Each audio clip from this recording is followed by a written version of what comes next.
சிவபக்தரான பானாசுரன் ஏன் சிவபெருமானே எதிர்த்தாருன்னு உங்களுக்கு தெரியுமா? அர்ப்பனுக்கு வாழ்வு வந்த அர்த்தராத்திரியில கொடைபிடிப்பாங்களாம். அது இவரோட கதையில சரியா இருக்கும்.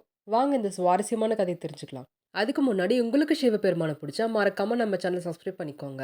அப்பதான் இந்த மாதிரி இன்ட்ரெஸ்டிங்கான அப்டேட்ஸ் உங்களுக்கு வரும். மகாபலி சக்கரவர்த்தியோட 100 புதல்வர்கள்ல ஒருத்தரான பானாசுரன் தீராத சிவபக்தர். சிவபெருமானை நோக்கி தவம் இருந்து சிவபெருமானிடமிருந்து 1000 புஜங்களும் சாகாவரமும் பெற்றார். இத்தனை நாளாக சிவபெருமானின் தீவிர பக்தராகவும் ஒழுங்காகவும் இருந்த பானாசுரன் இந்த வரம் கிடைத்ததும் மிகவும் அராஜகம் செய்ய ஆரம்பித்தார். பூலோகம், மேல்லோகம், தேவர்கள், அசுரர்கள் உட்பட எல்லாரையும் அடிமைப்படுத்தி துன்புறுத்த தொடங்கினார்.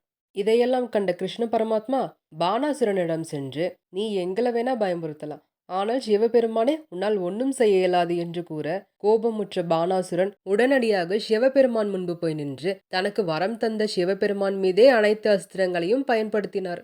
ஆனால் அது எதுவும் வேலை செய்யவில்லை. உங்கள் பக்தன் வந்திருக்கிறேன், கண் திறந்து பாருங்கள் என்றார். அவர் தியானத்தில் இருந்ததால் கண் திறக்கவில்லை. இறுதியில் கோபம் தலைக்கேறிய பானாசுரன் தன் காலை சிவபெருமானின் தலை மீது வைத்தான். கோபத்தீயில் சிவபெருமான் தனது 3வது கண்ணான நெற்றிக் கண்ணை திறந்தார். அதில் பானாசுரன் இருந்து பஸ்மமானான். உங்களுக்கு இந்த கதை பிடித்திருந்தா மறக்காம லைக் பண்ணிட்டு ஓம் நம சிவாயா அப்படின்னு கமெண்ட் பண்ணுங்க. நன்றி.